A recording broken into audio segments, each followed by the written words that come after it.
ಸರ್ಕಾರಕ್ಕೆ 3 ವರ್ಷವಾಯಿತು. ಆದರೆ ಇಡೀ 3 ವರ್ಷದಲ್ಲಿ ನಡೆದದ್ದೇನು? 3 ತಿಂಗಳಿಗೊಂದು ಬಂಡಾಯ, 6 ತಿಂಗಳಿಗೊಂದು ರೆಸಾರ್ಟ್ ಯಾತ್ರೆ. ಏರಿಗೆಳೆಯುವ ಯಡಿಯೂರಪ್ಪ, ನೀರಿಗೆಳೆಯುವ ಗವರ್ನರಪ್ಪ.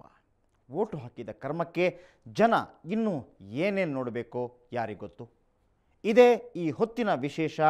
3 ವರ್ಷ, ನೂರಾರು ಸಂಘರ್ಷ, ಲೈಫು ಇಷ್ಟೇನೆ. ನಾನು ಜಯಪ್ರಕಾಶ್ ಶೆಟ್ಟಿ. 3 ವರ್ಷಗಳಾದವು ರಾಜ್ಯದ ಜನತೆ ಈ ಬಯಲಾಟ ನೋಡೋದಕ್ಕೆ ಶುರು ಮಾಡಿ. ಇವತ್ತು ಮುಗಿಬಹುದು, ನಾಳೆ ಮುಗಿಬಹುದು ಅಂತ ನೋಡ್ತಾನೆ ಇದ್ದಾರೆ. ಆದರೆ ದಿನಕ್ಕೊಂದು ಹೊಸ ಸೀನು, ಗಳಿಗೆಗೊಂದು ಹೊಸ ಪಾತ್ರ. ಒಂದು ಕಡೆ ಕುರ್ಚಿಯ ಕಾಲು ಹಿಡ್ಕೊಂಡು ಕಣ್ಣೀರು ಹಾಕ್ತಿರೋ ಯಡಿಯೂರಪ್ಪ, ಇನ್ನೊಂದು ಕಡೆ ಕೈಯಲ್ಲಿ ಗದೆ ಹಿಡ್ಕೊಂಡೇ ನಿಂತಿರುವ ಘನತೆವೆತ್ತ ರಾಜ್ಯಪಾಲ ಹಂಸರಾಜ್ ಭಾರದ್ವಾಜ್. ಮತ್ತೊಂದು ಕಡೆ ಚೊಚ್ಚಲ ಹೆರಿಗೆಯಾದ ಬಾಣಂತಿಯಂತಹ ಸುಸ್ತಿನಲ್ಲಿರೋ ಕಾಂಗ್ರೆಸ್ ಪಕ್ಷ. ಮಗದೊಂದು ಕಡೆ ಅಭಿಮನ್ಯುವಿನಂತೆ ಚಕ್ರವ್ಯೂಹ ಭೇದಿಸ್ತೀನಿ ಅಂತ ವಾರಕ್ಕೊಂದು, ತಿಂಗಳಿಗೊಂದು ಹಗರಣದ ಪಾಶುಪತಾಸ್ತ್ರ ಪ್ರಯೋಗಿಸ್ತಿರೋ ಕುಮಾರಸ್ವಾಮಿ. ಇವರ ಈ ಎಲ್ಲ ನೌಟಂಕಿ ನಡುವೆ ಜನಸಾಮಾನ್ಯರನ್ನ ಸತ್ತಿದ್ದೀರೋ ಬದುಕಿದ್ದೀರೋ ಅಂತ ಕೇಳೋರು ಯಾರೂ ಇಲ್ಲ.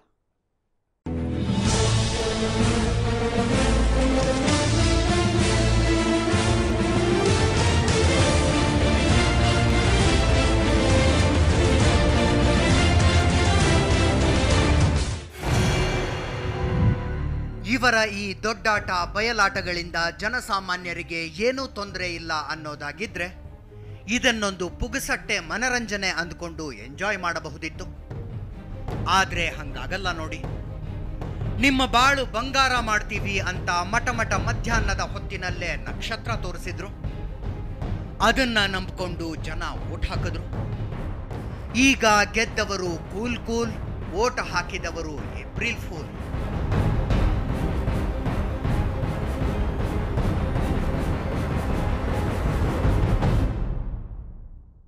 3 ವರ್ಷಗಳಾಗಿ ಹೋದ್ವಲ್ಲ ಇವರ ಈ ನೌಟಂಕಿ ವ್ಯವಹಾರ ಶುರುವಾಗಿ. 2004ರ ಎಲೆಕ್ಷನ್ನಲ್ಲಿ ಬಿಜೆಪಿ 79 ಸ್ಥಾನ ಗೆದ್ದು ಸಿಂಗಲ್ ಲಾರ್ಜೆಸ್ಟ್ ಪಾರ್ಟಿ ಆಗಿತ್ತು. ಕಾಂಗ್ರೆಸ್ 65, ಜೆಡಿಎಸ್ 58. ಯಾರಿಗೂ ಮೆಜಾರಿಟಿ ಇರಲಿಲ್ಲ. ಅಂಥದ್ರಲ್ಲಿ ಬಾಬರಿ ಮಸೀದಿ ಕೆಡವಿದ ಕೋಮುವಾದಿ ಬಿಜೆಪಿಯನ್ನ ಅಧಿಕಾರದಿಂದ ದೂರ ಇಡೋದಕ್ಕೆ ನಾವು ಕೂಡಿಕೆ ಮಾಡ್ಕೋತೀವಿ ಅಂತ ದೇವೇಗೌಡರು, ಧರಮ್ ಸಿಂಗ್ ಹೊರಟರು. ಬಿಜೆಪಿ ಇದು ಪ್ರಜಾಪ್ರಭುತ್ವದ ಕಗ್ಗೊಲೆ ಅಂತ ಬಾಯಿ ಬಡ್ಕೊಂಡ್ತಾದ್ರು ಅದೇ ಪ್ರಜಾಪ್ರಭುತ್ವದಲ್ಲಿ ಲೆಕ್ಕಾಚಾರ ಅಂದ್ರೆ ಲೆಕ್ಕಾಚಾರ. ಮೆಜಾರಿಟಿ ಯಾರಿಗಿರುತ್ತೋ ಅವರಿಗೆ ವಿಧಾನಸೌಧದ 3ನೇ ಫ್ಲೋರು. ಅಂತೂ ಇಂತೂ ತೆನೆ ಹೊತ್ತ ಮಹಿಳೆ ಧರಮ್ ಸಿಂಗ್ರನ್ನ ಕೈ ಹಿಡಿದು ಕರ್ಕೊಂಡು ಬಂದು ಕುರ್ಚಿ ಹತ್ಸಿದ್ಲು. ಯಡಿಯೂರಪ್ಪನವರು ಮತ್ತೆ ಹ್ಯಾಪ್ ಮೋರೆ ಹಾಕ್ಕೊಂಡು ವಿರೋಧ ಪಕ್ಷದ ನಾಯಕರಾದ್ರು. ಧರಮ್ ಸಿಂಗ್ ಮುಖ್ಯಮಂತ್ರಿ ಆಗಿದ್ರು. ದೇವೇಗೌಡರು ಹೂ ಅನ್ನೋ ತನಕ ಒಂದೇ ಒಂದು ಫೈಲ್ ಕದಲೋದಿಲ್ಲ ಅಂತ ತುಂಬಾ ಜನ ಮಾತಾಡ್ಕೊಂಡ್ರಾದ್ರೂ ಪರಿಸ್ಥಿತಿ ಏನು ಬದಲಾಗಲಿಲ್ಲ. ಹಂಗೂ ಹಿಂಗೂ ನಡ್ಕೊಂಡು ಹೋಗ್ತಿದೆ ಅಂತಿರೋವಾಗ ಇದೇ ಯಡಿಯೂರಪ್ಪ, ಕುಮಾರಸ್ವಾಮಿ ಅದ್ಯಾವ ಬಣವೆ ಸಂದಿಲು ಕೂಡಿಕೆ ಮಾಡಿಕೊಂಡ್ರೋ ಏನೋ. ಛಕ್ ಅಂತ ಧರಮ್ ಸಿಂಗ್ರನ್ನ ಕಿತ್ತೊಗೆದ ಕುಮಾರಸ್ವಾಮಿ ಇನ್ನು ನಮ್ಮ ವ್ಯವಹಾರ ಏನಿದ್ರು ಬಿಜೆಪಿ ಜೊತೆ ಅಂದ್ಬಿಟ್ರು. 20 ತಿಂಗಳು ಕುಮಾರಸ್ವಾಮಿ ಅವರು ರಾಜ್ಯಭಾರ ಮಾಡಿ ನಂತರ ಯಡಿಯೂರಪ್ಪನವರಿಗೆ ಸೀಟ್ ಬಿಟ್ಟುಕೊಡೋದು ಅಂತ ಮಾತುಕತೆಗಳಾದವು. ಇದರಿಂದ ನನಗೆ ಆಘಾತ ಆಗಿದೆ ಅಂತ ದೇವೇಗೌಡರು ಗೋಳಾಡಿದ್ರು. ಅದು ನಾಟಕ ಅಂತ ರಾಜ್ಯಕ್ಕೆ ರಾಜ್ಯನೇ ಮಾತಾಡ್ಕೊಂಡಿತು. ಗೌಡ್ರ ಗೋಳಾಟ ಏನೇ ಇರಲಿ, ನಡೆಯೋದೆಲ್ಲ ನಡೆದು ಕುಮಾರಣ್ಣ ಸಿಎಂ, ಯಡಿಯೂರಪ್ಪ ಡೆಪ್ಯೂಟಿ ಸಿಎಂ ಆದ್ರು. ಏನು ಅಪ್ಕೊಂಡು ಮುದ್ದಾಡ್ಲಿಲ್ಲ ಅನ್ನೋದೊಂದು ಬಿಟ್ರೆ ಉಳಿದಿದ್ದೆಲ್ಲ ಮಾಡಿದ್ರು.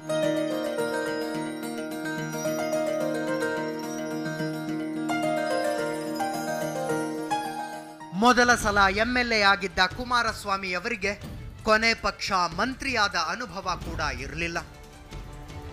ಹೆಂಗೋ ಏನೋ ಅಂದ್ಕೊಂಡಿದ್ದವರು ಬೆಚ್ಚಿ ಬೀಳುವಷ್ಟು ನೀಟಾಗಿ ಅಧಿಕಾರ ನಡೆಸ್ಕೊಂಡು ಹೋದ್ರು.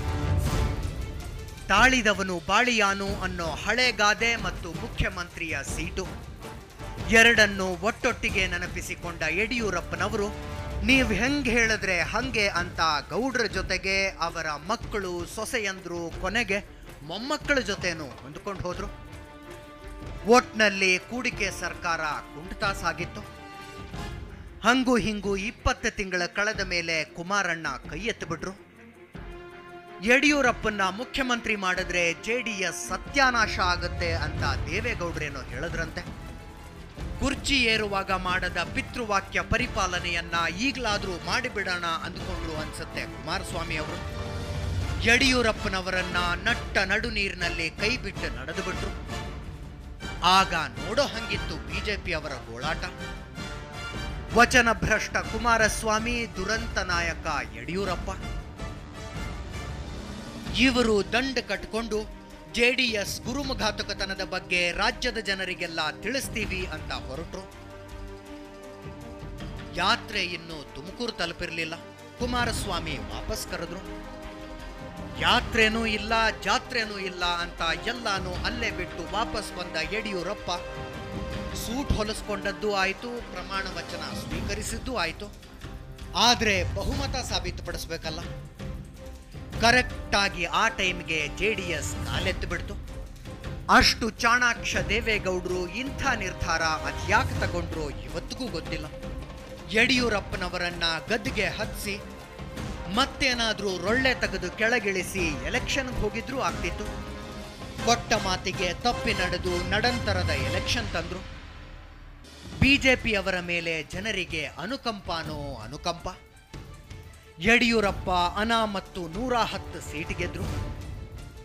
ಆ ಜಗಳದಲ್ಲಿ ಲಾಭ ಮಾಡಿಕೊಂಡ ಕಾಂಗ್ರೆಸ್ 80 ಸೀಟ್ ಮಾಡಿಕೊಂಡ್ರು. 58 ಇದ್ದವರು ಸಡನ್ ಆಗಿ 28ಕ್ಕೆ ಕುಸಿದವರು ಜೆಡಿಎಸ್ನವರೇ. ಮಾಡಿದ್ದ ತಪ್ಪಿಗೆ 2 ಕೈಯಿಂದ ಫಲ ಉಂಡಿತ್ತು. ಮೆಜಾರಿಟಿಗೆ 3 ಸೀಟ್ ಕಡಿಮೆ ಬಿದ್ದಾಗ 6 ಜನ ಪಕ್ಷೇತರರನ್ನ ಕರ್ಕೊಂಡು ಬಂದ ಯಡಿಯೂರಪ್ಪ ಸಿಎಂ ಆದ್ರು.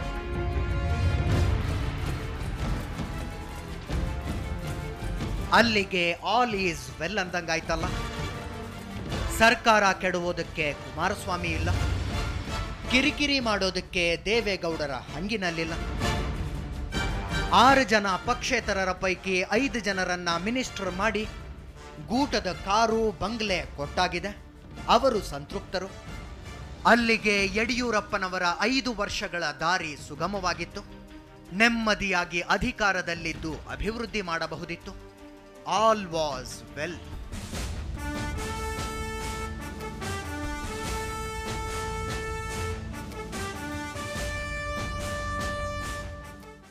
All is well. ಆದರೆ ನಂತರ ಆಟ ಕೆಡ್ತಾನೆ ಹೋಯಿತು. ಬಯಸಿದ್ದೆಲ್ಲವನ್ನೂ ಪಡೆದ ಯಡಿಯೂರಪ್ಪ ನಿಜವಾಗಿಯೂ ಒಂದೇ ಒಂದು ದಿನ ಕೂಡ ನೆಮ್ಮದಿಯಾಗಿ ಅಧಿಕಾರ ನಡೆಸಲಿಲ್ಲ, ಅಧಿಕಾರ ಅನುಭವಿಸಲೂ ಇಲ್ಲ. ಎಲ್ಲ ಸರಿಯಾಗಿದೆ ಅನ್ನುವಾಗ ಎದ್ದು ನಿಲ್ಲೋ ಭಿನ್ನಮತ. ಇವತ್ತು ಜೊತೆಗಿದ್ದವರು ರಾತ್ರಿ ಕಳೆದು ಬೆಳಗಾಗುವಷ್ಟರಲ್ಲಿ ವಿರೋಧಿಗಳು. ಇವರೆಲ್ಲದರ ನಡುವೆ ಕುಮಾರಸ್ವಾಮಿ ಕಾಡಿದ್ದೇನು ಕಡಿಮೆ ಅಲ್ಲ ಸ್ವಾಮಿ. ಎಲ್ಲದಕ್ಕೂ ಕಳಸ ಇಟ್ಟಂತೆ ಅವರೊಬ್ಬ ರಾಜ್ಯಪಾಲ ಹಂಸರಾಜ್ ಭಾರದ್ವಾಜ್. ಹಾಗಾದರೆ ಅಮಾಯಕ ಯಡಿಯೂರಪ್ಪನವರನ್ನು ಉಳಿದವರೆಲ್ಲ ಸೇರಿಕೊಂಡು ಪೀಡಿಸಿದ್ರಾ, ಅಥವಾ ಈ ಅಷ್ಟು ಅಧ್ವಾನಗಳಿಗೆ ಸ್ವತಃ ಯಡಿಯೂರಪ್ಪನವರೇ ಕಾರಣನಾ? ಒಂದು ಸಣ್ಣ ಬ್ರೇಕ್ ನಂತರ ಅದರ ಬಗ್ಗೆ ಮಾತು.